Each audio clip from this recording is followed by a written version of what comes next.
दोस्तों, मैं सत्येंद्र सिंह। आज हम लोग शुरू करेंगे क्लास 12th का एनसीईआरटी फिजिक्स का सेकंड पार्ट, जिसे हम लोग सेकंड फिजिक्स कहते हैं। ठीक है, आइए हम लोग शुरू करते हैं। जो पहला यूनिट है एनसीईआरटी फिजिक्स का क्लास 12th का, वो है ऑप्टिक्स। ऑप्टिक्स यहाँ से आपका 13 नंबर का क्वेश्चन पूछा जाता है, 13 नंबर का। और अगर देखा जाए प्रकाश की, तो हम कह सकते हैं प्रकाश की भौतिक विज्ञान की ऐसी शाखा है जिसके अंतर्गत प्रकाश के बारे में हम अध्ययन करते हैं। ठीक है, प्रकाश और प्रकाश से संबंधित कई घटनाओं के बारे में अध्ययन करना ही क्या कहलाता है? प्रकाश की कहलाता है। अगर हम प्रकाश की को देखें तो दो पार्ट में हम डिवाइड कर सकते हैं प्रकाश की को आपके सिलेबस के अनुसार। एक आपका होता है रे ऑप्टिक्स होता है, एक रे ऑप्टिक्स होता है जिसे हम लोग किरण प्रकाश की कहते हैं, किरण प्रकाश की। और दूसरा होता है दोस्तों वेव ऑप्टिक्स, वेव ऑप्टिक्स जिसे हम लोग तरंग प्रकाश की कहते हैं, तरंग प्रकाश की कहते हैं। रे ऑप्टिक्स क्या होगा दोस्तों? रे ऑप्टिक्स में हम प्रकाश से संबंधित होने वाली घटनाओं का अध्ययन तब करेंगे उसे किरण मानकर, किरण के रूप में मानकर, या हम कह सकते हैं कि हम प्रकाश का वो नेचर देखेंगे जब प्रकाश किरण के रूप में चलता है, रे के रूप में चलता है, तब हम प्रकाश की जो घटनाओं का अध्ययन करेंगे उसे हम कहेंगे किरण प्रकाश की। ठीक है, और यहाँ पर तरंग वाले में क्या होगा? तरंग प्रकाश की हम प्रकाश की घटनाओं का अध्ययन तब करेंगे जब प्रकाश को हम क्या मान के चलेंगे? वेव, एक तरंग मानकर चलेंगे। तब प्रकाश में जो घटनाएं देखने को मिलती है, जो प्रकाश का बिहेवियर होता है, उसका अध्ययन हम करेंगे तो वो कहलाएगा तरंग प्रकाश की। ठीक है दोस्तों, आइए हम लोग बात करते हैं इसमें कौन कौन सा चैप्टर आपको देखना पड़ेगा। जो पहला चैप्टर है वो है बच्चा परावर्तन है, प्रकाश का परावर्तन। दूसरा अपवर्तन, दूसरा अपवर्तन। तीसरा आपका लेंस है। चौथा प्रिज्म है। अगला जो टॉपिक है वो आपका मानव नेत्र, मानव नेत्र एवं उसके दोष, उसके दोष मतलब मानव नेत्र में क्या क्या डिफेक्ट देखने को मिल सकते हैं। ठीक है, उसके दोष। और फिर लास्ट में हम लोग देखेंगे सूक्ष्मदर्शी, सूक्ष्मदर्शी, इसके बारे में हम लोग अध्ययन करेंगे। ये हमारा किसके अंतर्गत आएगा? रे ऑप्टिक्स के अंतर्गत आएगा। इन चैप्टरों को हम लोग किस में अध्ययन करेंगे? रे ऑप्टिक्स के अंतर्गत।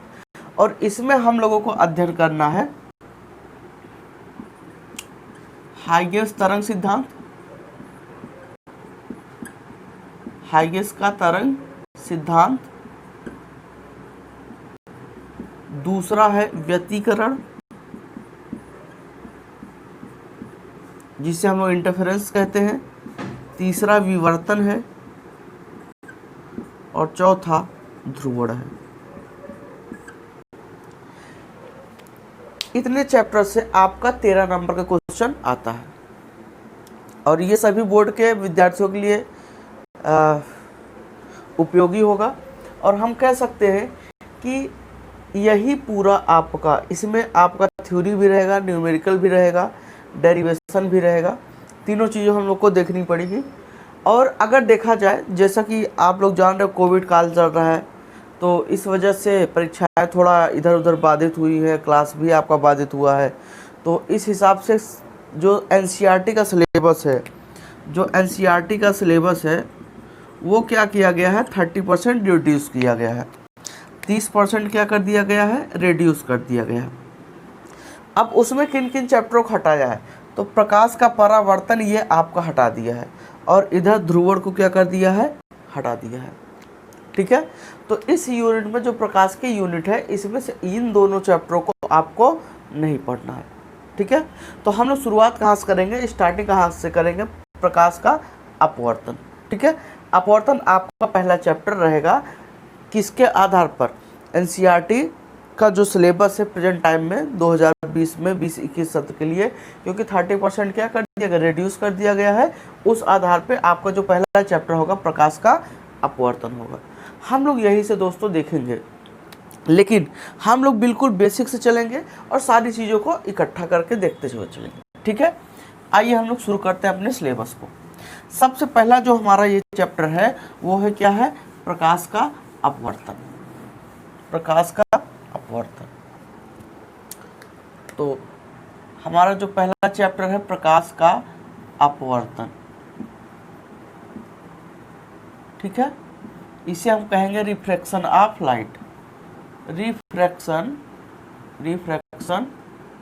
ऑफ लाइट, प्रकाश का अपवर्तन। अब हम इसके बारे में पढ़ें उससे पहले हम कुछ प्रकाश के बारे में जान लेते हैं। तो अगर दोस्तों हम यहाँ पर बात करें कि प्रकाश क्या होता है, लाइट क्या होती है, लाइट क्या होती है, प्रकाश क्या होता है, तो उससे पहले हम देखेंगे प्रकाश के बारे में। तो अगर दोस्तों बात करें तो प्रकाश एक प्रकार की ऊर्जा होती है। प्रकाश एक प्रकार की ऊर्जा होती है,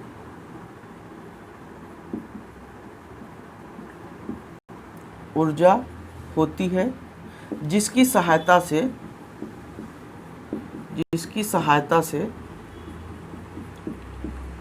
किसी वस्तु को हम अपनी आंखों द्वारा देखते हैं। हम अपनी आंखों द्वारा देखते हैं। तो प्रकाश क्या है? एक प्रकार की एनर्जी है दोस्तों, और उस एनर्जी की सहायता से ही हम कोई वस्तु है उसे हम अपनी आंखों की सहायता से देखते हैं। अगर ये प्रकाश ना हो तो क्या हमें कोई वस्तु दिखाई देगा? नहीं दिखाई देगा, ठीक है। लेकिन क्या प्रकाश के रहने पर भी वस्तु हमें दिखाई देता है? प्रकाश जैसे है, जरूरी नहीं है कि प्रकाश है तब भी हमें वस्तु दिखाई दे। हमें रियल में वस्तु कब दिखाई देता है? पहला नंबर, प्रकाश एक प्रकार की ऊर्जा है, ठीक है, जिसकी सहायता से किसी वस्तु को हम अपनी आंखों द्वारा देखते हैं। अब देखिए यहाँ पर मान लो ये क्या है? सन है, सनलाइट है, ठीक है, सनलाइट है। अब यहाँ सूर्य से प्रकाश की किरणें क्या होती है? ऐसे निकलती हैं। अब ये प्रकाश किरणें निकली और यहाँ पे मान लो एक क्या है? वस्तु रखा है।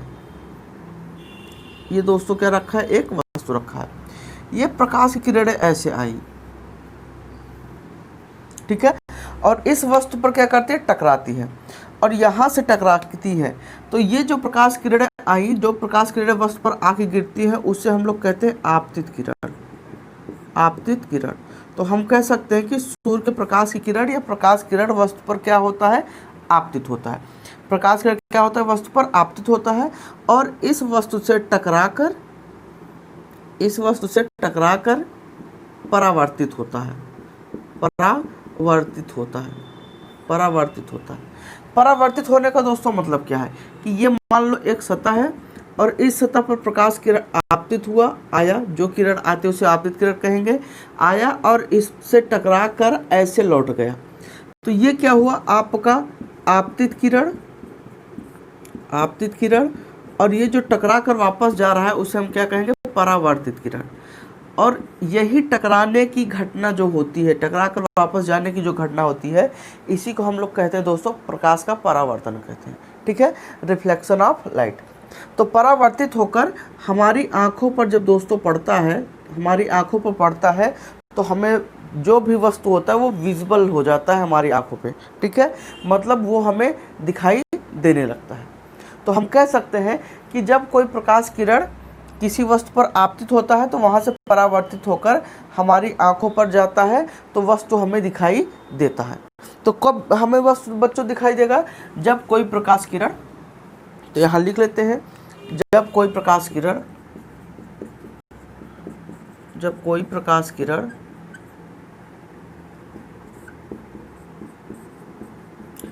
किसी वस्तु पर आपतित होता है,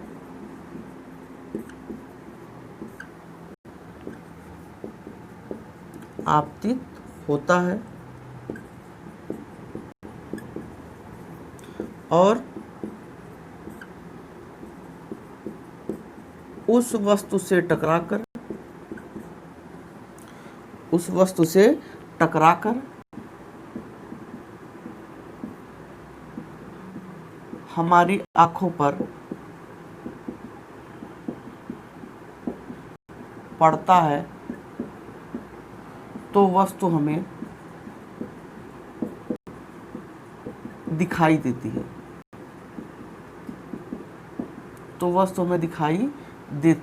है।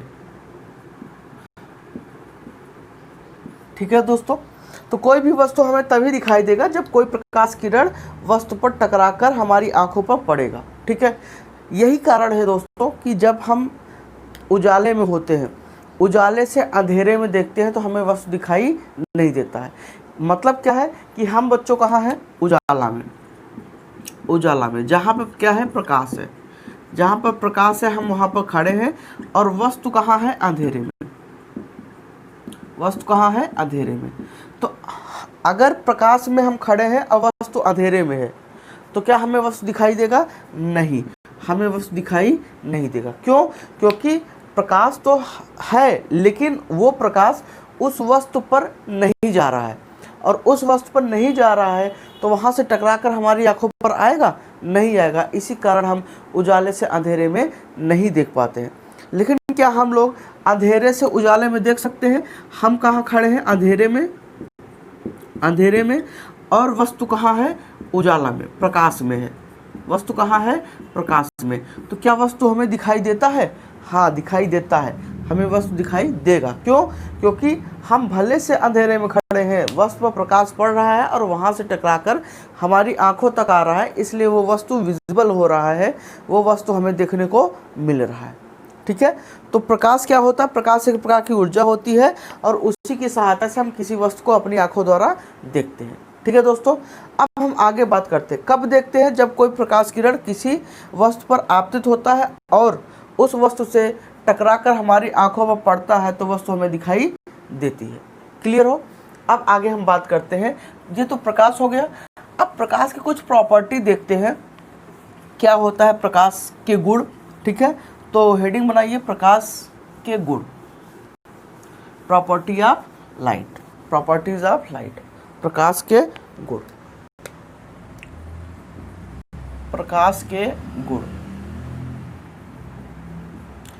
क्या होता है बच्चों प्रकाश के गुण? अगर प्रकाश के गुण के बारे में बात करें तो पहला नंबर, प्रकाश सीधा सिंपल सा इसका क्या कहते हैं? प्रॉपर्टी होती है, प्रकाश एक सरल एवं सीधी रेखा में गमन करती है। गमन करने का मतलब चलती है, गमन करती है। दोस्तों क्या है? प्रकाश एक सीधी और सरल रेखा में, ये आपका सीधी और सरल रेखा में प्रकाश ऐसे ही चलती है। ठीक है, कंडीशन क्या होना चाहिए? माध्यम आपका एक होना चाहिए, समांग माध्यम का मतलब क्या है कि अगर हम ये ले लें, ये आपका मान लो एक मीडियम है। ठीक है, और ये क्या है? समांग माध्यम, जिसे हम लोग होमोजीनियस मीडियम कहते हैं। मीडियम का मतलब, माध्यम का मतलब क्या होता है? मीडियम का मतलब आपका जैसे वायु हो गया। ठीक है, मीडियम का मतलब वायु हो गया, जल हो गया, तेल हो गया, ठीक है, कांच हो गया, ये सब दोस्तों क्या है? मीडियम है। जिसमें प्रकाश चल सकता है वो सब क्या है? मीडियम है। ठीक है, तो ये एक समांग माध्यम है। समांग माध्यम का मतलब ये पूरा स्थान पे अगर दोस्तों वायु है तो पूरे में क्या होगा? वायु ही होगा। तो ऐसे अब स्थान पर अगर प्रकाश चलेगा तो हमेशा सीधी और सरल रेखा में चलेगा। और यही कारण है कि जो हमें ये जो क्या कहते हैं सूर्य ग्रहण और चंद्र ग्रहण की घटना देखने को मिलती है, इसी के कारण हमें देखने को मिलती है। ठीक है, तो प्रकाश एक सरल एवं सीधी रेखा में गमन करता है।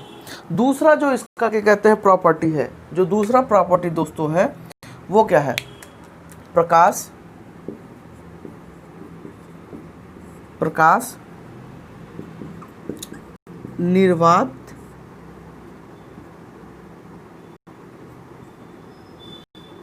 निर्वात तथा अन्य किसी माध्यम में गमन करता है। इसका मतलब क्या है? प्रकाश जो निर्वात है, निर्वात का मतलब जहां पर वायु भी ना हो, ठीक है, जहां पर वायु भी ना हो उसे हम क्या कहेंगे? निर्वात कहेंगे। तो प्रकाश निर्वात में भी चल सकता है और किसी माध्यम में भी चल सकता है। तो प्रकाश निर्वात और माध्यम दोनों में भी ट्रेवल कर सकता है। अगर दोस्तों तीसरा इसका गुण देखें तो क्या होगा? तीसरा क्या है? प्रकाश एक विद्युत चुम्बकीय तरंग होती है। प्रकाश एक विद्युत चुम्बकीय तरंग होती है। विद्युत चुम्बकीय तरंग होती है। विद्युत चुम्बकीय तरंग होती है। विद्युत चुम्बकीय तरंग का मतलब क्या है दोस्तों? Electromagnetic wave. प्रकाश एक विद्युत चुम्बकीय तरंग होती है, इलेक्ट्रोमैग्नेटिक वेव। अगर बच्चों वेव की बात करें, तरंग की बात करें, तो तरंग क्या होता है? किसी माध्यम में जो डिस्टरबेंस होता है, जो विक्षोभ होता है, उसी को हम लोग क्या कहेंगे? तरंग कहेंगे। जैसे आप लोग पानी में क्या करते हो? कंकड़ मारते हो तो उसमें एक लहर ऐसे ऐसे उठती है और वो किनारे तक जाती है, वही दोस्तों क्या हो गया? तरंग हो गया। ठीक है, तो ये जो तरंग होता है वो दो प्रकार का होता है। ये जो तरंग होता है दोस्तों दो प्रकार का होता है। एक होता है यांत्रिक तरंग, एक होता है यांत्रिक तरंग होता है, और एक क्या होता है? विद्युत चुम्बकीय तरंग होता है। विद्युत चुम्बकीय तरंग होता है। अगर बात करें यांत्रिक तरंग, ऐसी तरंगें होती हैं जिन्हें चलने के लिए माध्यम की आवश्यकता होती है। माध्यम की आवश्यकता होती है। ठीक है, अगर माध्यम मिलेगा तभी प्रकाश के ये तरंग चलेगा। ठीक है, वरना नहीं चलेगा। जैसे क्या होता है? ध्वनि होता है। ध्वनि बिना माध्यम के नहीं चल सकता है। ठीक है, मतलब अगर निर्वात की हम बात करें तो निर्वात में ध्वनि नहीं चलेगा, उसे कोई ना कोई मीडियम चाहिए ही, चाहे वायु चाहिए, चाहे जल चाहिए, चाहे ठोस चाहिए, चाहे गैस चाहिए, उसे कोई ना कोई मीडियम जरूर चाहिए। लेकिन विद्युत चुम्बकीय तरंग ऐसी तरंग होती है जिसे चलने के लिए माध्यम की आवश्यकता नहीं होती है। माध्यम की आवश्यकता नहीं होती है। मतलब अगर उसे माध्यम मिले तब भी चलेगा, अगर नहीं मिलता है तब भी चलेगा। ठीक है, तो प्रकाश क्या होता है? एक प्रकार का विद्युत चुम्बकीय तरंग, इलेक्ट्रोमैग्नेटिक वेव। तो प्रकाश, इसका मतलब क्या होगा? ये किसी न किसी माध्यम में भी चल सकता है और विदाउट माध्यम में भी चल सकता है। ठीक है, अच्छा, अब आगे हम लोग बात करते हैं इसकी अगली प्रॉपर्टी, प्रकाश का। ठीक है, प्रकाश की चाल, प्रकाश की चाल सर्वाधिक निर्वात या वायु, निर्वात या वायु में 3 × 10⁸ मीटर पर सेकेंड होता है। तो अगर बात किया जाए प्रकाश की चाल सबसे अधिक कहाँ होता है, तो दोस्तों निर्वात में होता है, और निर्वात से ही हल्का फुल्का थोड़ा बहुत कम वायु में भी होता है। तो इसलिए लगभग क्या मान लेते हैं कि निर्वात और वायु में प्रकाश की चाल क्या होता है? 3 × 10⁸ मीटर पर सेकेंड होता है। ठीक है, अच्छा, आगे हम बात करते हैं पांचवी प्रॉपर्टी, अलग अलग माध्यम प्रकाश की चाल अलग अलग होता है। अलग अलग माध्यमों में प्रकाश की चाल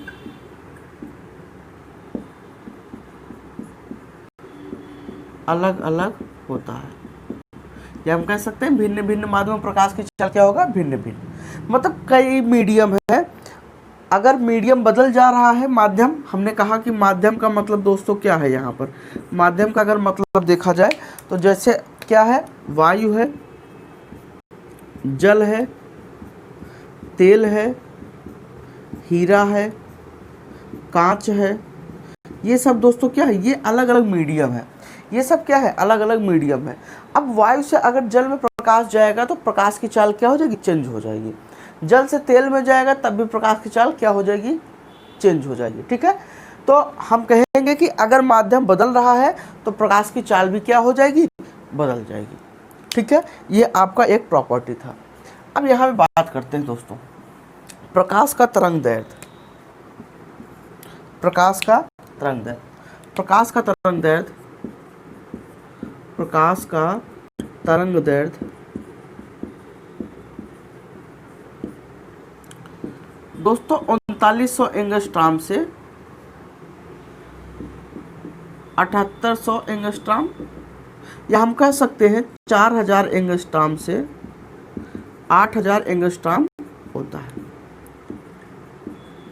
ठीक है, कई किताबों ने 3900 एंगस्ट्रॉम से 7800 एंगस्ट्रॉम रखा है, कई ने 3800 से 8000 रखा है या 7800 रखा है, कई ने 4000 एंगस्ट्रॉम से 8000 एंगस्ट्रॉम रखा है।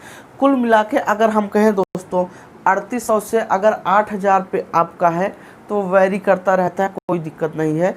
ठीक है, अलग अलग किताबों में आपको अलग अलग देखने को मिलेगा, तो कोई गलत डाटा नहीं है। ठीक है, अच्छा अब बात करते हैं प्रकाश में परावर्तन, अपवर्तन, व्यतिकरण, विवर्तन तथा ध्रुवण की घटनाएं देखने को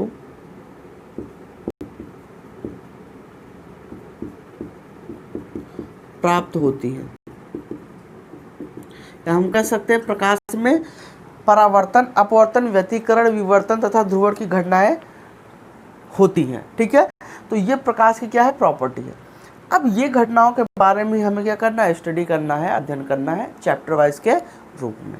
ठीक है दोस्तों, कोई दिक्कत, ये इतनी क्या थी, इसकी प्रॉपर्टी थी। ये प्रकाश का क्या था, एक मोटा माटी क्या था, अगर देखा जाए तो प्रकाश का गुण था। कोई दिक्कत दोस्तों नहीं ना। अब हम बात करेंगे, ये तो इतना हो गया, अब हम बात करेंगे कुछ और बेसिक पॉइंट, जैसे माध्यम। तो अगर हम बात करें दोस्तों प्रकाशिक माध्यम क्या होता है, ऑप्टिकल मीडियम क्या होता है। ठीक है, प्रकाशिक माध्यम, तो हेडिंग बनाइए प्रकाशिक माध्यम। प्रकाशिक माध्यम, इसे हम ऑप्टिकल मीडियम कहेंगे। ऑप्टिकल मीडियम क्या होता है प्रकाशिक माध्यम दोस्तों। प्रकाशिक माध्यम क्या होता है, प्रकाश जिस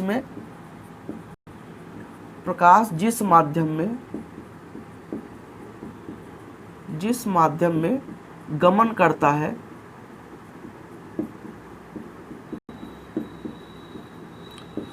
उसे प्रकाशिक माध्यम कहते हैं, उसे प्रकाशिक माध्यम कहते हैं,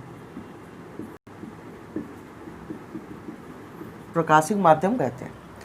कोई मीडियम है जिसमें प्रकाश चल सकता है वो क्या होता है, प्रकाशिक माध्यम। अब हम बात करेंगे ये मीडियम कितने प्रकार का होता है। तो अगर इसके हम टाइप के बारे में बात करें दोस्तों, टाइप्स के बारे में बात करें तो ये दोस्तों 3 प्रकार का होता है। पहला क्या होता है, पारदर्शी माध्यम होता है। पहला पारदर्शी माध्यम होता है। पारदर्शी माध्यम क्या होता है, ऐसा माध्यम जिससे प्रकाश का अधिकांश भाग, मैक्सिमम पार्ट, प्रकाश का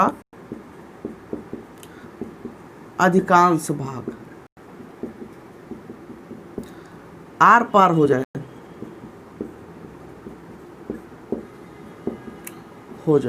तो उसे हम क्या कहेंगे, प्रकाशिक माध्यम। जैसे दोस्तों मान लो ये प्रकाश जा रहा है, ठीक है, और यहाँ पर हमने एक मीडियम रख दिया। हमने क्या किया, एक मीडियम रख दिया। अगर हमने एक मीडियम रख दिया तो अब प्रकाश का मैक्सिमम पार्ट अगर इससे पार हो जाता है तो उसे हम क्या कहेंगे, प्रकाशिक माध्यम कहेंगे, पारदर्शी माध्यम कहेंगे। ठीक है, अब ये पारदर्शी, जैसे आपका कांच हो गया, साफ एकदम जल है, शुद्ध जल है। ठीक है, तो ये सब वायु है, वायु में प्रकाश की पूरी मात्रा आपको देखने को मिलती है।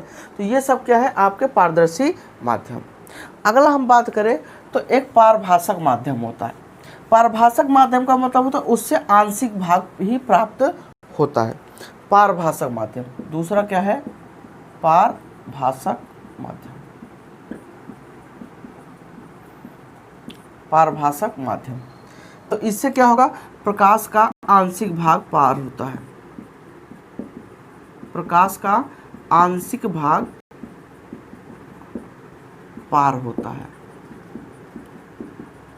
ठीक है, इसका मतलब क्या है कि अगर ये कोई प्रकाश किरण जा रही है ऐसे, और इसके सामने हमने एक मीडियम रख दिया, ये मीडियम मान लो ये आपका रखा हुआ है, और इस मीडियम से प्रकाश की कुछ ही भाग अगर पार हो रही है तो उसे हम क्या कहेंगे, आंशिक। आंशिक मतलब अगर यहाँ से दोस्तों अगर 99% प्रकाश पार हो जा रहा है तो इसका मैक्सिमम भाग पार हो रहा है, और यहाँ से मान लो 80% भाग पार हो रहा है, तो इसका मतलब कि आंशिक भाग है। ठीक है, जैसे आपका क्या होता है, स्क्रैच हुआ आपका शीशा है, अगर शीशा होता है, जो कांच होता है, अगर वो खुरदुरा है तो वहाँ से क्या होगा, आंशिक भाग ही प्रकाश का क्या होगा, पार होगा। ठीक है, जैसे आपका थोड़ा गंदा जल है, ठीक है, तो वो सब क्या है, आपके आंशिक भाग। ठीक है, अच्छा, अब तीसरा हम बात करेंगे अपारदर्शक माध्यम या अपारदर्शी माध्यम इसे कहते हैं। अपारदर्शक माध्यम क्या होता है, या अपारदर्शी माध्यम, अपारदर्शी माध्यम क्या होता है, अपारदर्शी माध्यम जिससे प्रकाश का बिल्कुल भाग पार न हो, जिससे प्रकाश का कोई भाग पार ना हो। ठीक है, ऐसा माध्यम जिससे प्रकाश का कोई भाग अगर पार नहीं होता है तो उसे हम लोग क्या कहेंगे, अपारदर्शी। जैसे दोस्तों यहाँ से ये आपका प्रकाश जा रहा है, ठीक है, और हमने दोस्तों क्या कर दिया, इसके सामने एक हमने माध्यम लगा दिया। अगर हमने माध्यम लगा दिया और हमने देखा कि इधर प्रकाश का कोई भी भाग नहीं आया है, तो ऐसे माध्यम को हम लोग क्या कहेंगे, अपारदर्शी। जैसे दीवार है, दीवार पे अगर आप टार्च को मारो तो दीवार के उस पार लाइट नहीं जाती है, तो जो दीवार है वो क्या है, आपका अपारदर्शी माध्यम। ठीक है, तो ये बच्चों दोस्तों क्या कहते हैं, आपका प्रकाश का एक इंट्रोडक्शन था, एक बेस था। अब हम लोग अगले पार्ट में हम लोग शुरू करेंगे प्रकाश का अपवर्तन। ठीक है, अगर दोस्तों आपको अच्छा लगा हो वीडियो तो आप चैनल को जरूर सब्सक्राइब करें और वीडियो को लाइक करें, अपने दोस्तों में शेयर